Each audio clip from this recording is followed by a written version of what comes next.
hope I learned something. I hope I learned something.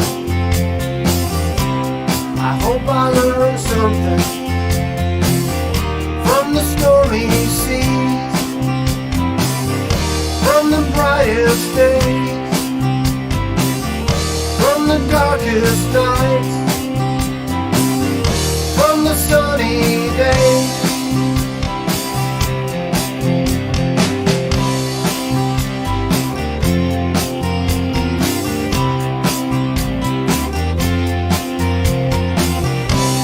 I hope you learned something.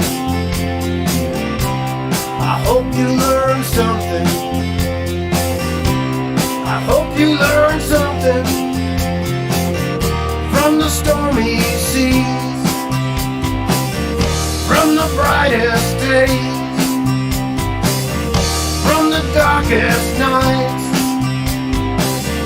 from the sunny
Howdy, howdy, howdy. Welcome to the daily All Hat No Kettle News Rodeo. I'm your host, Hat. Hello, YouTube, D-Live, Trovo. Nice to see you all as always. By the way, a quick shout out to a longtime friend of the channel, whom we haven't seen in a long time. I'm speaking of King James III, our great ambassador from the frozen north, the purveyor of all that is the Maritimes.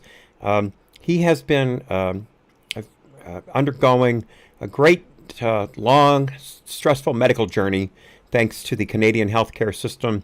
I won't go into the details. He may not want us to talk about them in the open like this, but let's just say he was done a great disservice by that group, and he has had a hard time of it.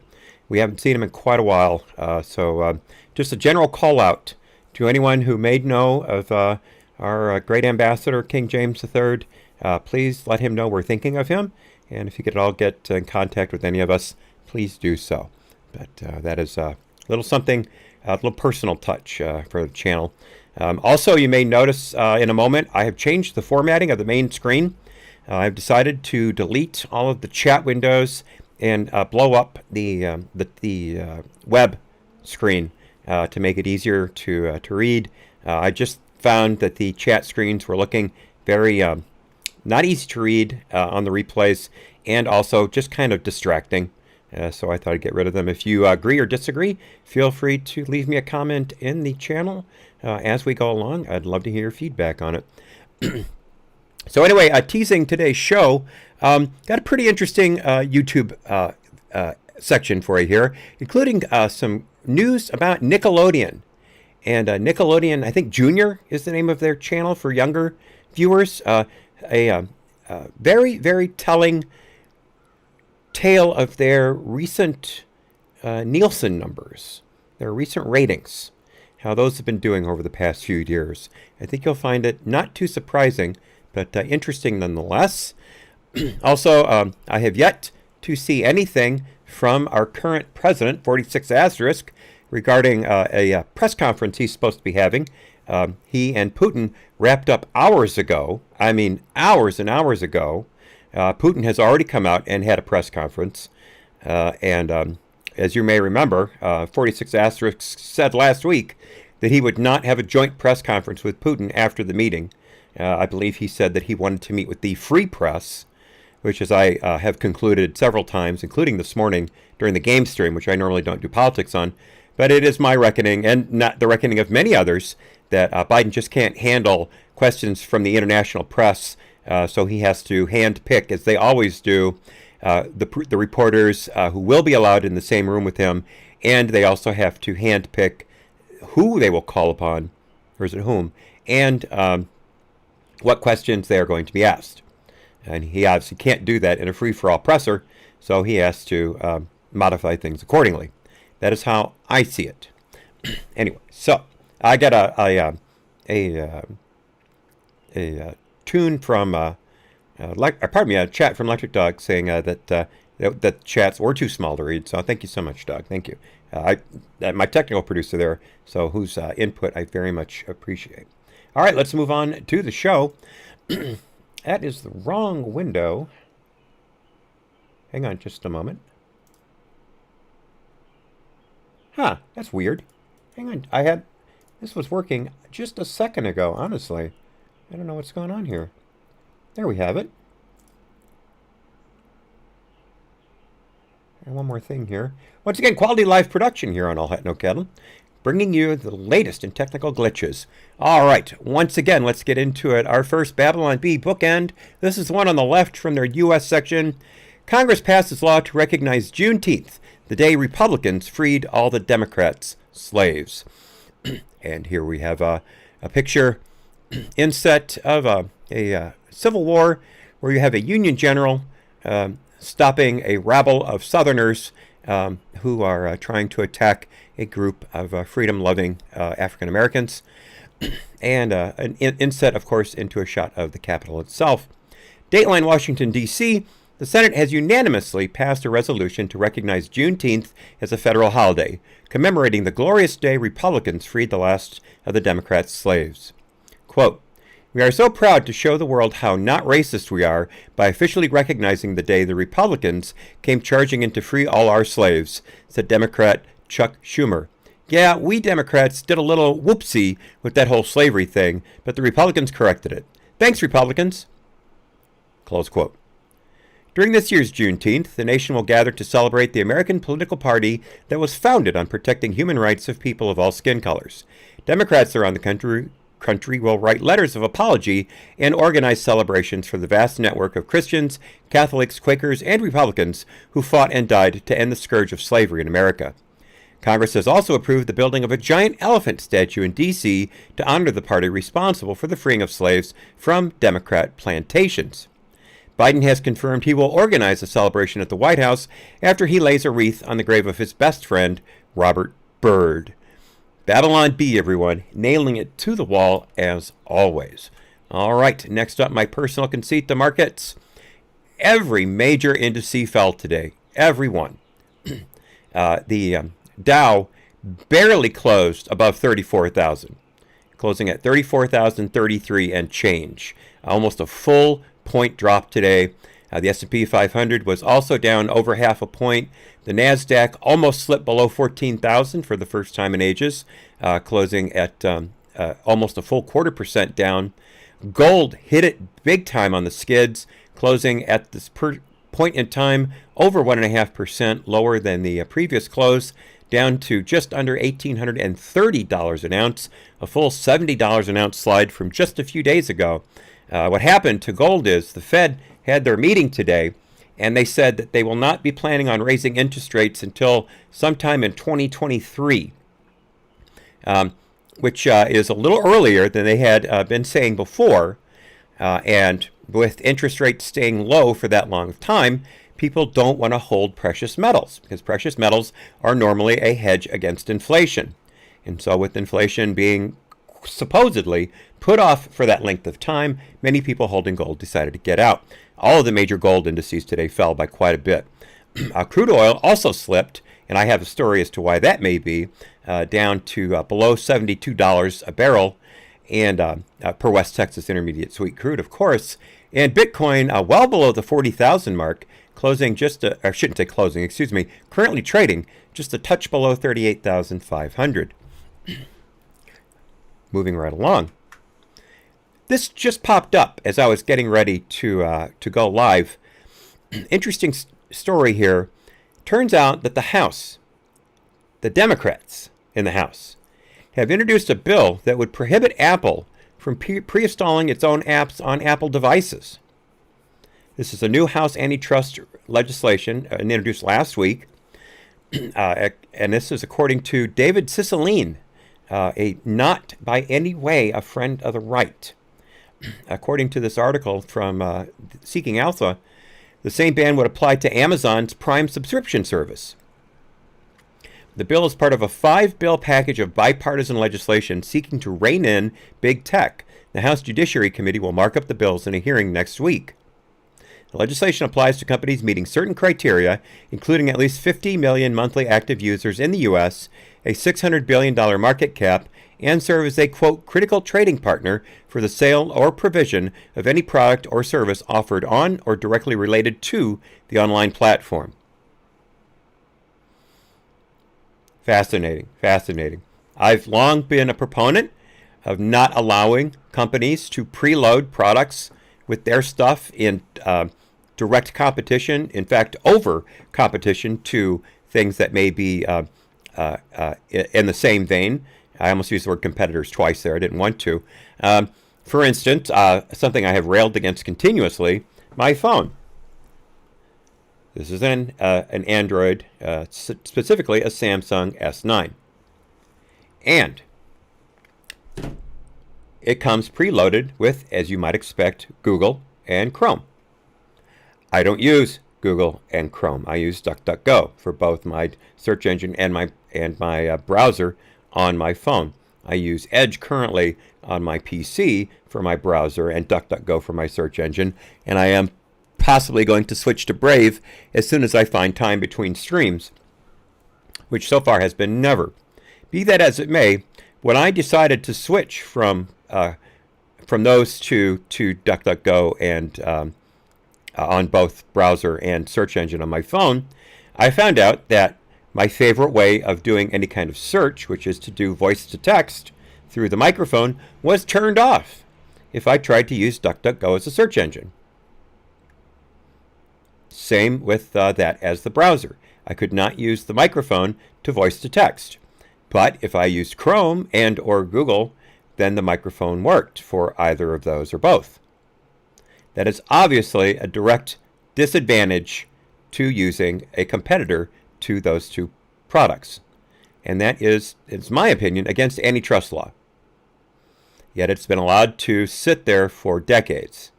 And this has to stop. So I understand there are a number of class action lawsuits brought against a number of phone providers and producers like Samsung, etc., for preloading apps like this and throttling competitor apps. I don't know exactly how far those are along right now, but I believe I have commented favorably on at least one of those in an open amicus brief, but that was a while ago, so I don't remember very well. All right, moving right along. Yes, here is the quote-unquote press conference from Biden. This has been up for over 3 hours. This actually now it's saying it happened. Oh, it happened. I never heard it. That's funny. I had the sound on the whole time. It never came on to my. It never came on. Weird. Really weird. I won't bother you with any of it now. I'm sure I'll have some great clips tomorrow. But I was hoping to bring you some of it today. But again, I never heard it go live. Weird. But let me just bring your attention to the screen. Two things. First of all, of course, chat is disabled for this live stream. Heaven forbid the White House would allow open discussion of its on its streams. That would be a bad thing, of course. And then also notice that there are exactly 471 likes and nearly 3,000 dislikes on this video at present, which means YouTube hasn't had a chance to scrub all of the dislikes just yet. But that will be coming very soon, I'm sure. But again, somehow I missed that. All right, so I teased this a moment ago. Nickelodeon. By the way, huge Law & Order block today. Huge Law & Order block, including a great story provided to me by Electric Dog. Anyway, this is a picture here. I'm sorry to have to show it to you, but it came with the article. This is from the Daily Wire, written by Megan Basham, a new writer for the Daily Wire. I hadn't seen Megan before. But this is a picture of a trans, I suddenly forgot the term.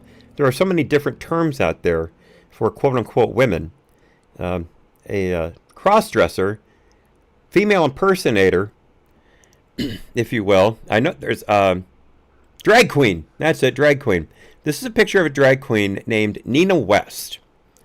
And he was featured in a cartoon of on Blue's Clues and You on Nickelodeon recently, singing about female to male transgender beavers,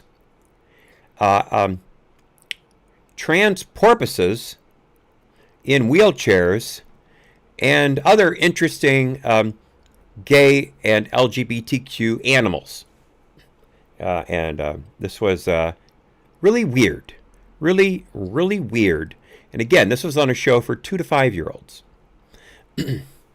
And it seems that Nickelodeon is losing a little bit of the audience war as it's pushing the LGBTQ agenda on its networks. As we have here. Before I get to the numbers, one more thing.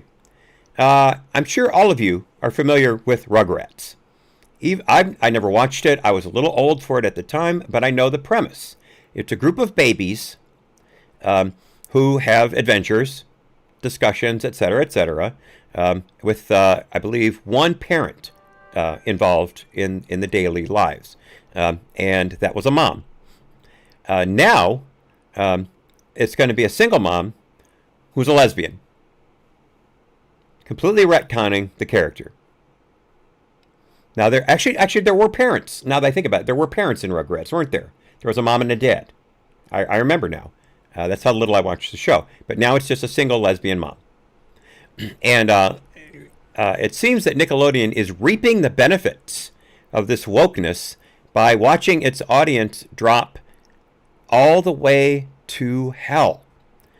Quoting a article from Pirates and Princesses, which is a popular entertainment site. Since July of 2017, Nickelodeon's viewership has dropped from 1.3 million average viewers per week to a June of 2021 average of only 372,000. Doing the math, in only 4 years, Nickelodeon has dropped more than 2/3 of its audience. The catch here is that it is, in fact, that bad, and perhaps worse, simply because Nickelodeon seems to be the primary driving force behind new subscribers to Paramount Plus. I don't buy these cable packages, these super networks, if you will, but as I understand it from this article, Paramount Plus is creating a lot of buzz because it's putting hundreds of hours of Nick cartoons in as part of its packaging. Or I shouldn't say cartoons, programming in general. And it seems that Nickelodeon is biting the hand that feeds it. Again, in case you missed the numbers, viewership down from 1.3 million per week average to 372,000. More than 2/3 lost in just 4 years. Wow. Wow, wow, and wow.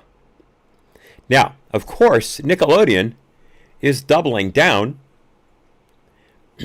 There was a spate of, or avalanche, even better, of negative comments directed at Nickelodeon when the Nina West video cartoon came out. And Nickelodeon responded with this from their official Twitter account. It gets better every time we watch it. And that was alongside a happy face and heart emojis. And good afternoon, Wheatmouth817. Very, very glad to see you. Wheatmouth817 says in the D-Live chat, without my glasses and standing 20 feet from my phone, I'd swear that was Reba McEntire. I'm a Reba McEntire, good sir, and I challenge you to a duel for even suggesting that. I absolutely challenge you to a duel, good sir. But I do see your point nonetheless. All right, moving right along. As I said before, the Fed is saying that inflation is transitory, nothing to see here, do not panic. In their best Kevin Bacon at the melee during the homecoming parade from Animal House. I'm sure we've all seen the scene. Remain calm, all is well, do not panic. And then the next thing you see of him is his flattened body on the ground after being stampeded by a group of panicked locals. And that is the Fed right now, in my opinion. As I just read to you a little while ago, the Fed is saying that they may have to raise inflation rates in 2023, but things are fine right now. They're going to keep interest rates low to near zero. In fact, I wouldn't be surprised if we saw negative interest rates in this country at some time soon. And in case you're not familiar, negative interest rates basically means that if you have savings, they take money away from you. That's how it works. Just in case you're wondering. That's one way that economies try to generate money into the economy and get it out of savings is by taking it away from you as it sits there, making you spend it. Anyway, so that's the Fed. These inflationary spikes are transitory, nothing to see here, go along. Well, this article from the Epoch Times by Tom Ozimek, who I respect greatly, points out very succinctly that producer prices in May made their biggest 12-month increase on record and reinforced broader inflation concerns as higher production costs tend to filter down to consumers. So the Labor Department has been keeping track of what they call the Producer Price Index since 2010. And that basically is what your shopping basket would have. Food, shelter, energy, dry goods, things like that. And right now, the PPI surged by 6.6% for the last 12 months, ending in May. Economists were expecting an average of 6.3%. And even that would have been incredibly high. Now, if you strip food, energy, and trade services, those are usually the most volatile components of the index. So you pull those out of there. That index rose 5.3% in May from a year earlier. That was the biggest increase since the Labor Department started tracking that number in 2014. Now remember, 2010, 2014, that was during the slowest recovery in U.S. history since the Great Depression. A recovery that we're supposed to believe was great because it lasted so long. Far be it from me to be a downer on the Obama-Biden administration, but I prefer my turnarounds to be quick and large, not slow and small. Call me a traditionalist. I don't care. But this is a real thing, folks. This is a real thing. We just bought a bunch of peanut butter, and I read yesterday that peanut butter is going to be going up a lot real soon. Hormel is looking at raising prices across the board, and Skippy is one of their products. In fact, I've just had a couple packets of peanut butter right before I went live. I love this stuff. I can't tell you the last time I had peanut butter, and I can't get enough of it now. Anyway, moving right along. Good news here, really good news. Another Biden executive order has been blocked by a federal judge who knows what the hell's going on in this country. Another article by Tom Ozimek from the Epoch Times. It seems that a federal judge in Louisiana heard a case brought by a number of states regarding Biden's executive order that called a halt to renewing federal leases on public lands for oil and gas exploration. Actually, I believe coal. No, oil and gas. That's it. Yeah, it's just oil and gas. Coal was something else. But Biden suspended new oil and gas leases on federal land and on federal waterways. And the judge said, no, you can't do that. You can't do that. First of all, Congress passed those laws, so the executive branch does not have jurisdiction over those. And second of all, there was no rule hearing period. There was no chance for the public or Congress to weigh in on this proposed idea. The judge also noted that the states who brought the lawsuit, I'll get into them in a second, have a lot to lose by this halt on leases. They're standing to lose possibly billions of dollars in revenue, both in local and state taxes, as well as jobs and infrastructure. So the judge's name is Terry Doty, Doughty, and Judge Doty ruled yesterday, granting a preliminary injunction in the lawsuit led by Louisiana Republican Attorney General Jeff Landry. Technically, the injunction amounts to a halt of the Biden administration's suspension of new drilling permits with a nationwide effect, pending further arguments on the merits of the case. Quoting the ruling, the plaintiff state's claims are substantial. Millions and possibly billions of dollars are at stake. Local government funding, jobs for plaintiff state workers, and funds for the restoration of Louisiana's coastline are at stake. Plaintiff states have a reliance interest in the proceeds derived from offshore and on-land and gas lease sales. The judge added the Biden administration failed to provide sufficient rationale for its decision. And let me see if I have the states who filed this again. I believe I've got it right here. Hang on just a second. Thought I had brought this up already. Let's see here. Let me just scroll down a little bit.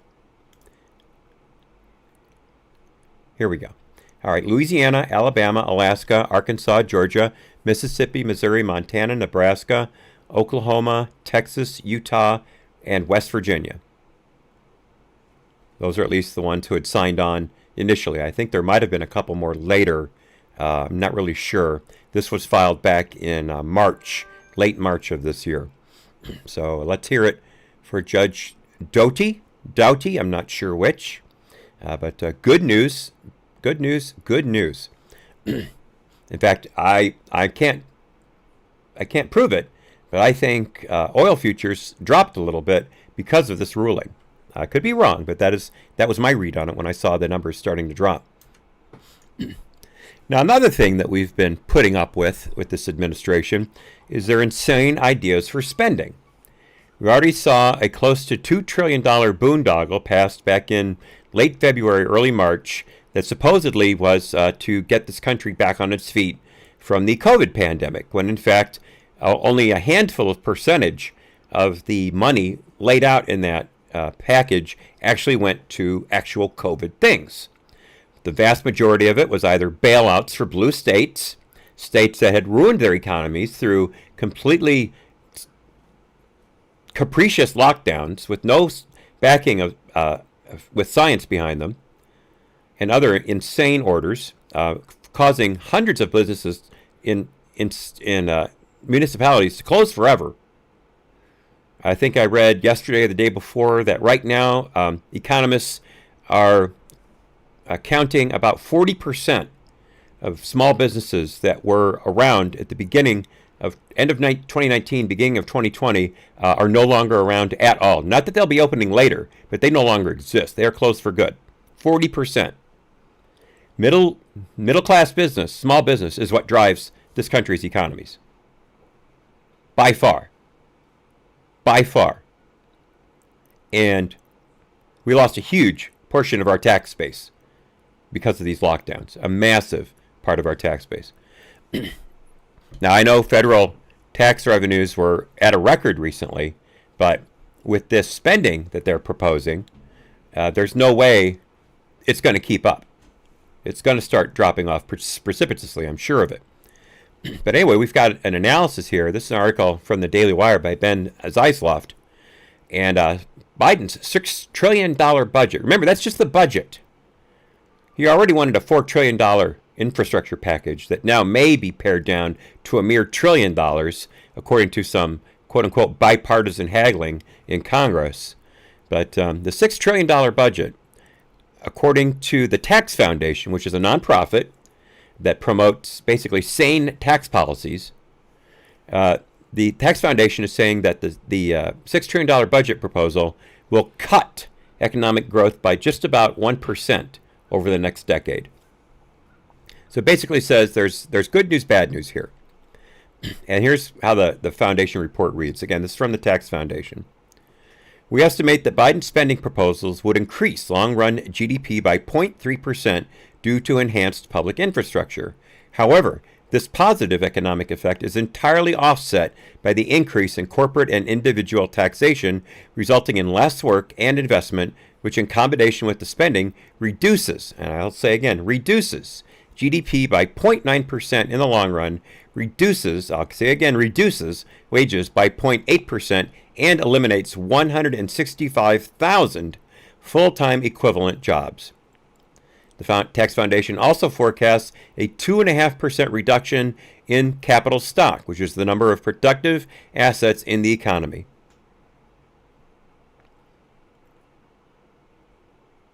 So again, this is a nonpartisan nonprofit. And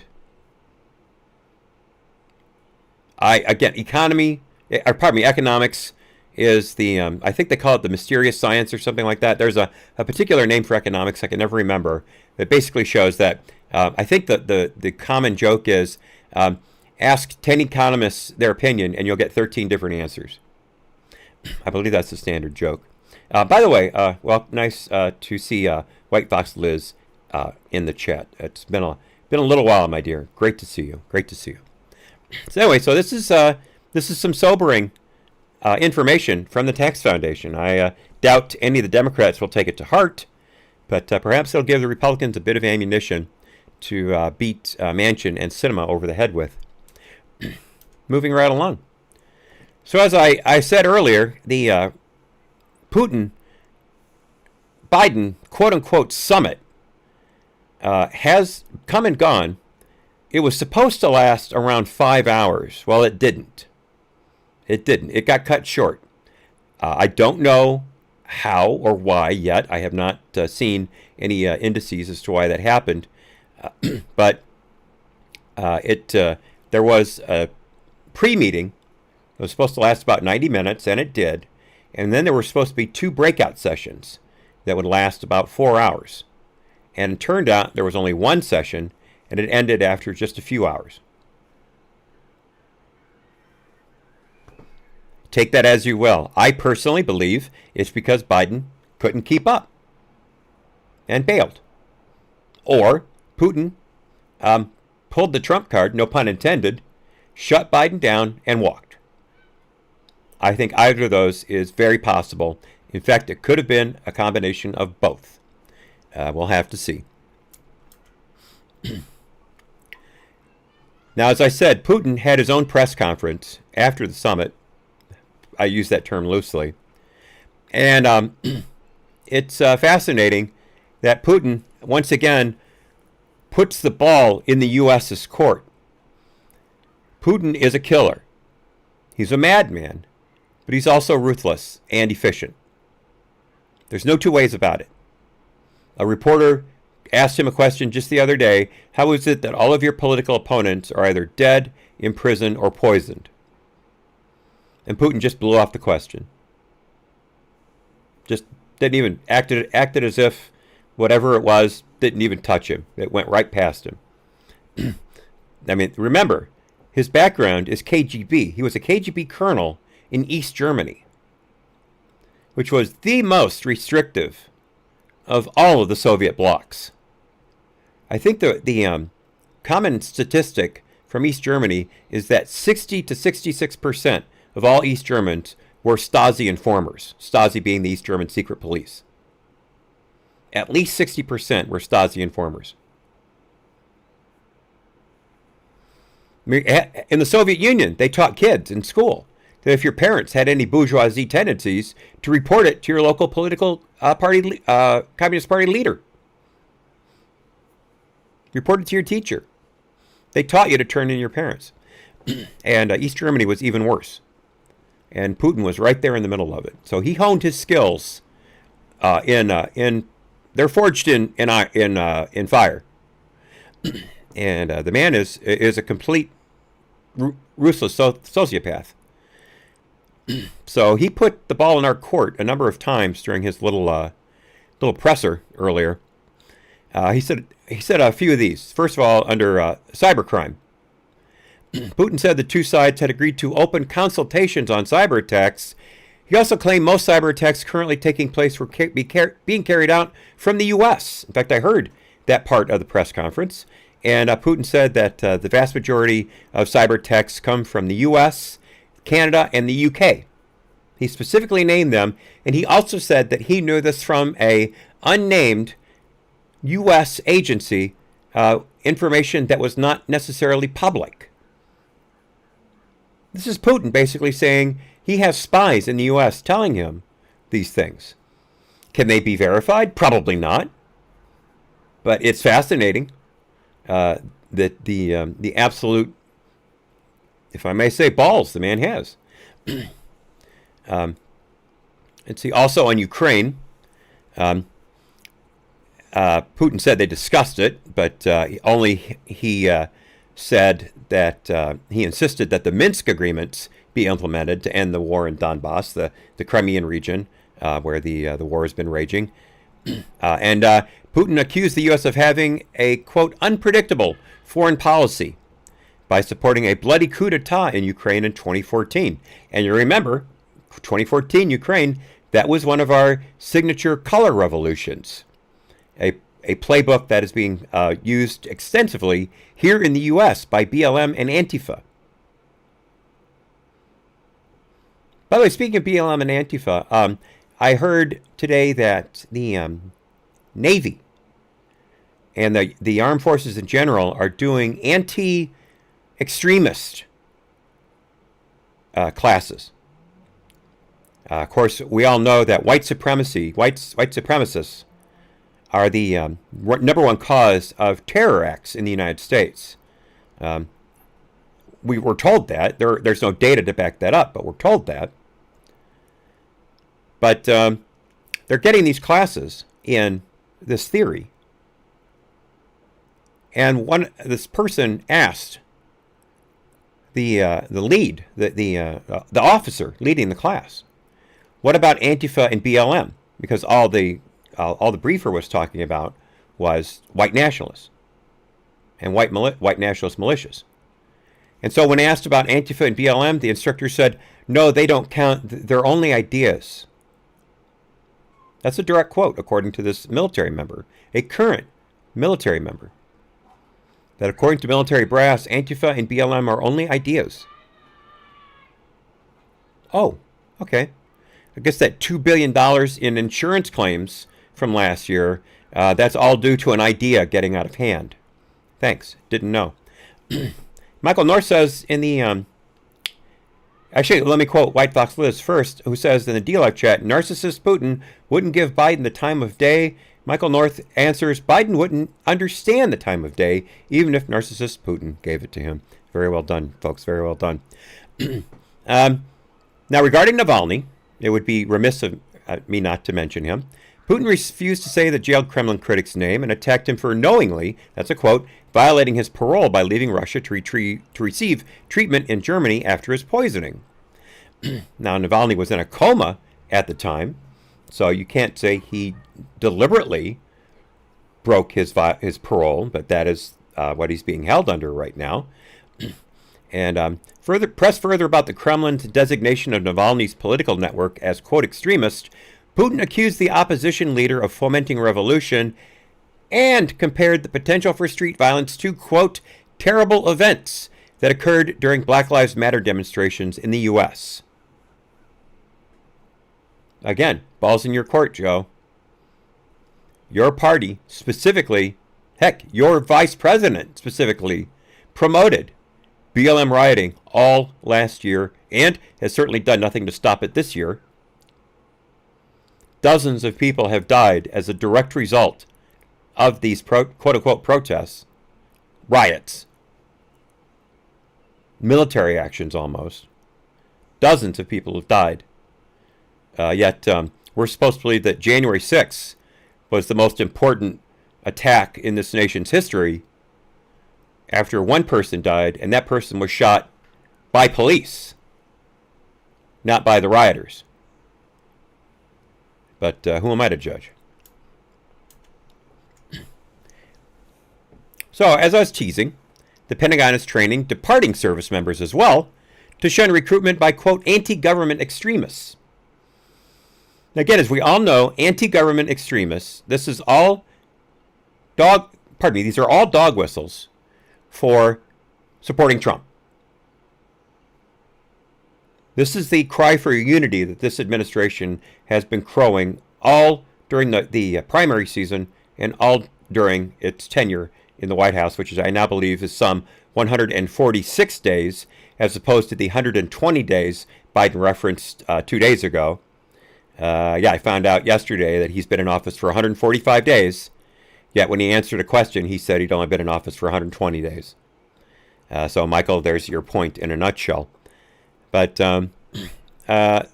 departing service members, according to the Pentagon, we have to train them about rejecting anti-government extremist overtures, because they're prime targets for these militias since they have military experience and have received weapons training. Okay, fine. I mean, there are also far-left militias. I would like the government to acknowledge those. There's certainly the black militia. What's their name again? You guys will know. Not effing around, I believe, is who they are. They are well noted for being at several rallies last year where their members were arrested for negligent discharge of firearms. Because even though they're walking around with fully loaded weapons in accordance with the local law, again, if you are legally allowed to carry a gun, I think you should. Period. But they were walking around cocked and locked, but then unlocking and firing weapons into the ground or into a crowd and getting arrested. But hey, they're not effing around, right?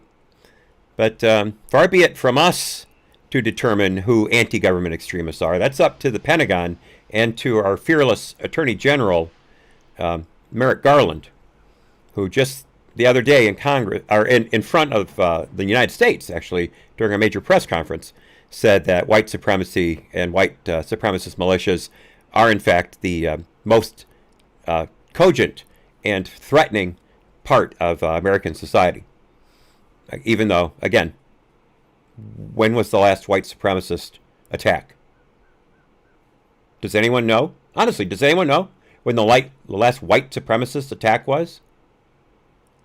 That resulted in the death of more than one person, especially. I can think of, off the top of my head, one anti-minority crime specifically for that reason committed by a white person in the last 4 months.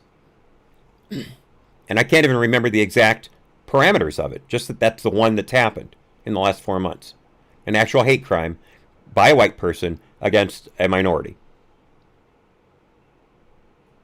Meanwhile, we have people getting shot left, right, and center all week now in Chicago. I talked Tuesday, about a mass shooting in the Inglewood neighborhood in Chicago that morning, in which 8 people were shot, 4 were killed, and at least 2 have potentially life-ending injuries because they were shot in the back of the head. 2 men and 2 women died, and 4 others were injured. We don't know the ages or identities of the dead yet. We understand it was people who knew each other. In fact, I have a story about Mayor Lightfoot's recent come-to-Jesus moment regarding Chicago and its current law enforcement capabilities. So we'll get into that in the after show, so stick around. But yeah, the Pentagon is doing this. Here's the worst part of this. According to the report, the Department of Defense, in addition, is incorporating training for service members separating or retiring from the military on potential targeting of those with military training by violent extremist actors. The U.S. government is also developing a mechanism by which veterans can report recruitment attempts by violent extremist actors. So, quoting one Department of Veteran Affairs official, "This is wrong. They want you to report your neighbor."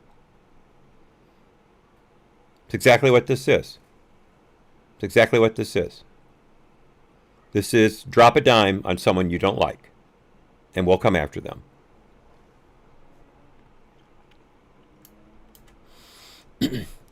So where would we be without a story from justthenews.com regarding Hunter's laptop? I would probably do a half-hour YouTube block if it wasn't for justthenews.com. In fact, that last story was from justthenews.com by Susan Katz Keating. And here we are again with John Solomon's excellent website. Please bookmark it, check it regularly, and if you can afford it, subscribe. Support media. Support the kind of media that does actual reporting. As you guys may know, Picasso Knows and I are subscribed to, in no particular order, Blaze TV, The Daily Wire, justthenews.com, the Epoch Times, the Post Millennial, the Reload.com, the excellent 2A site, and there might be one other that I'm missing at the moment. Can't think of it off the top of my head, but we have subscription accounts, some premium accounts with all those outlets. Oh yeah, the Babylon Bee. What am I thinking? The Babylon Bee, of course. These people are doing great work, and I feel they should be supported. If I can send them a few dollars each month, great.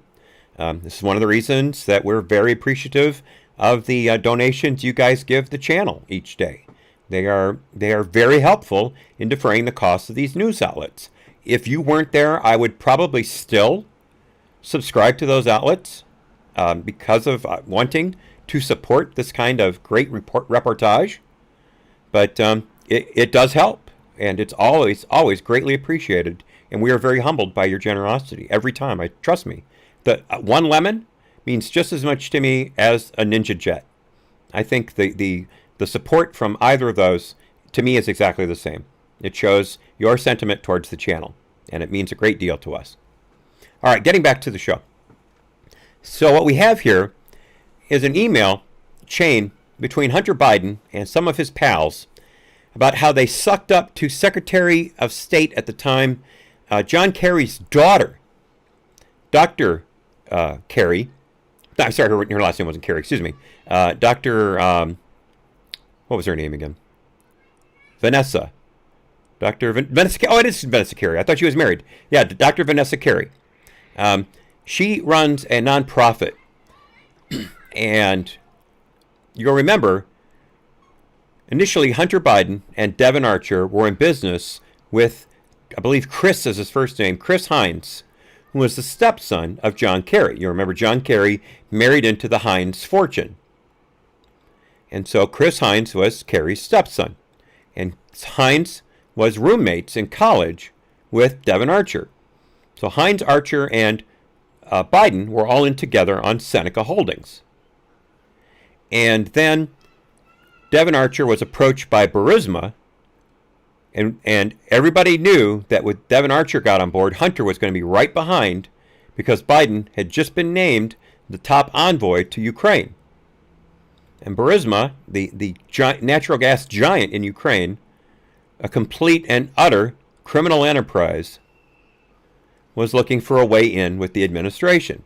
They were certainly looking for cover because they were under investigation for a number of very serious crimes. So they brought Devon Archer on board. Devon Archer met with John Kerry, met with Biden. Hunter Biden got brought on board.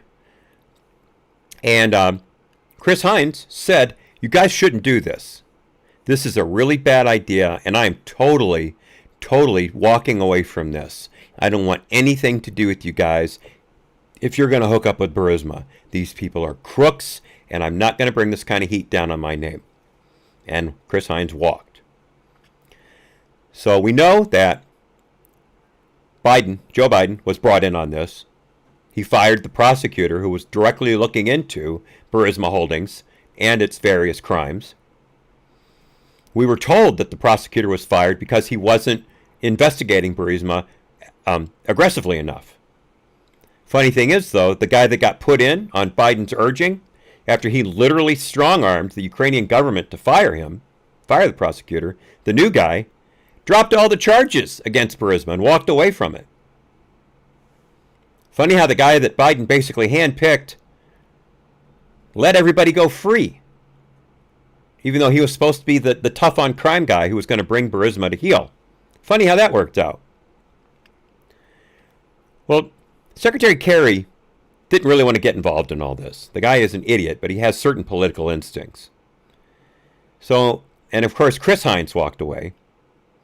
So they thought, well, if we can't get the dad, if we can't get the stepson, let's get the daughter.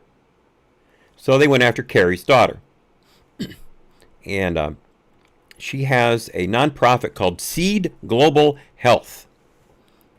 And Vanessa Kerry, Dr. Vanessa Kerry, founded it. And it basically provides medical assistance to developing nations.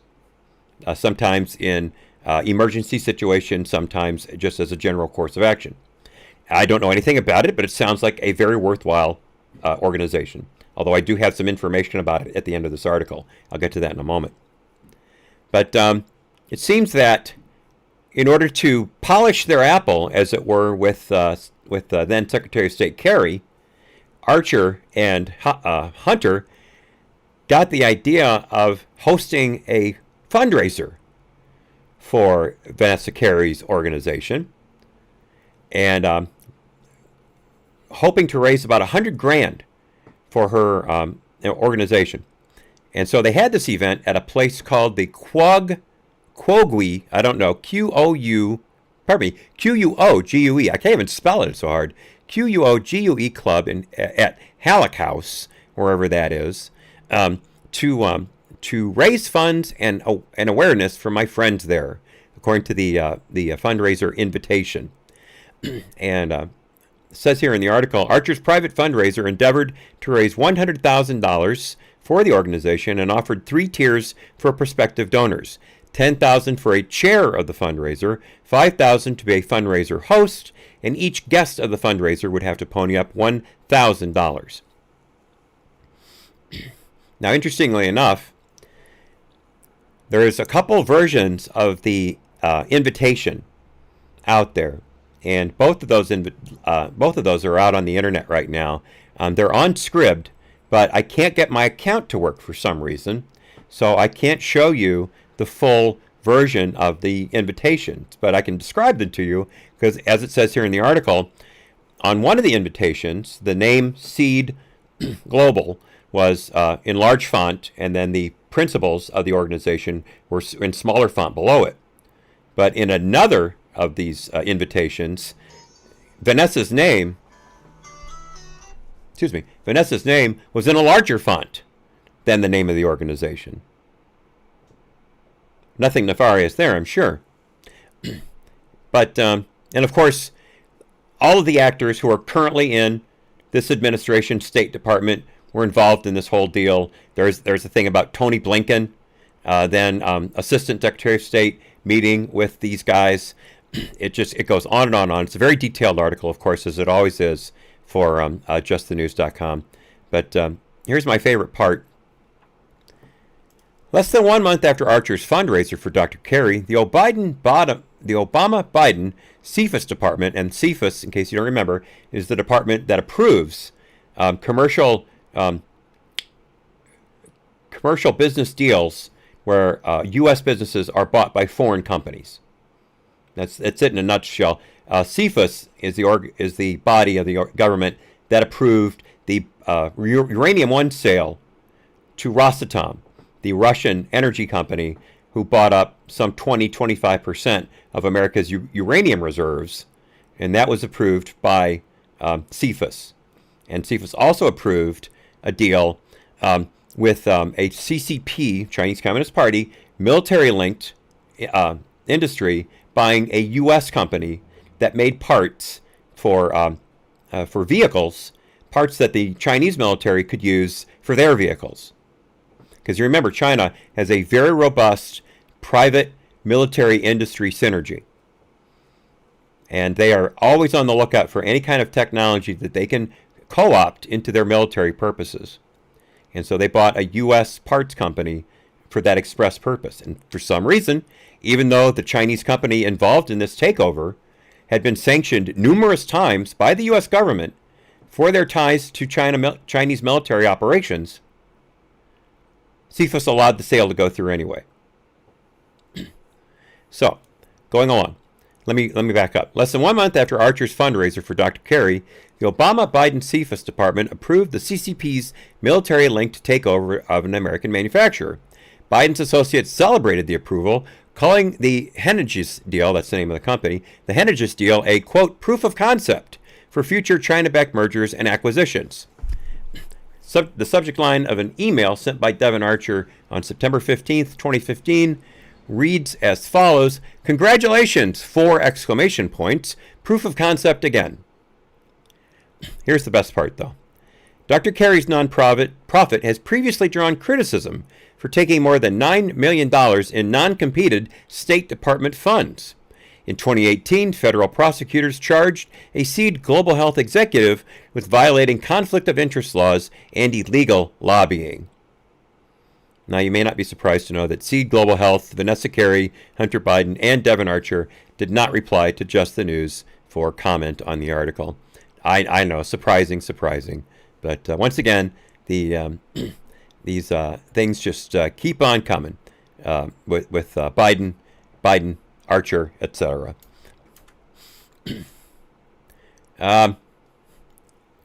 Real quickly, and we're out of here. I wish I could give more time to this, but the headline basically says it all. An article here from the Post Millennium by Ari Hoffman. It seems that Hamas has decided that arson attacks were a great idea. I don't know if you are familiar with this or not, but Hamas has perfected a very, very low-tech, high-energy concept called arson balloons. Sometimes they use drones, but they basically create high incendiary packages that they wait for the winds to be right and then float over the Israeli defensive wall into wooded areas, fields with crops, things like that, flammable areas. These things settle down and set things on fire, sometimes creating massive fires, sometimes creating huge swaths of food crops, for instance. This has been happening for years. And Hamas decided that now would be a great time to pull that again. And Israel said, well, okay, hold my beer. Here goes a bunch of Hamas military structures in Gaza. Bye-bye. And so the IDF bombed a bunch of Hamas structures in response to the arson bombs. And I'll just quote this and I'll be done for the day. An IDF spokesperson said in a statement, quote, the IDF is prepared for all scenarios, including the resumption of hostilities in the face of continued terrorist acts from the Gaza Strip. Enough said. Enough said. All right, YouTube, we are out of here. Thank you so much for being here. As always, if you care to watch the rest of the show, please come to dlive.tv/AHNC_hat or trovo.live, same suffix. We will be there for another hour, maybe a little longer actually today. I got a few extra things in the Law and Order block to go through. I do have a great Trump story, by the way, something really fascinating about the Trump administration's machinations regarding the elections over and their entreaties to the Justice Department. Some interesting stuff there. But we'll get into that in a moment, but not on YouTube. Because there's certain stuff I can't say on YouTube that I can on DLive and Trovo. And of course, if you don't watch through a browser, you watch through apps. DLive and Trovo have excellent mobile apps as well, so please consider those. And for those of you who like to watch PC games, I stream live every morning and some afternoons on the weekends. We're currently doing The Witcher 3. I'm about 2/3 of the way through, I should say halfway, pardon me, through the Blood and Wine DLC. We've already finished the main course, the main quest, and we're going to finish up with that. And within a couple days after finishing up with Witcher 3, I will be segueing into Far Cry 5. I got the idea for Far Cry 5 from a follower on Trovo. Sounds like a great idea. I already have it downloaded. I also have Far Cry 5. I should say, yeah, Far Cry 5. Let me get the name of it again. New Dawn. Far Cry New Dawn. So we'll be playing that as well. But that's going to come in time. We're not there just yet. But I stream every morning, starting at 8 a.m. Eastern, Monday through Friday. And then Saturday, Sunday at 9 a.m. We play for longer on the weekends. And if I'm feeling up to it, we even stream during the afternoon on the weekends, starting at 2:30 Eastern after my lunch. So until the next time, YouTube, be well, God bless. Happy trails. Thanks for being there. Bye, y'all.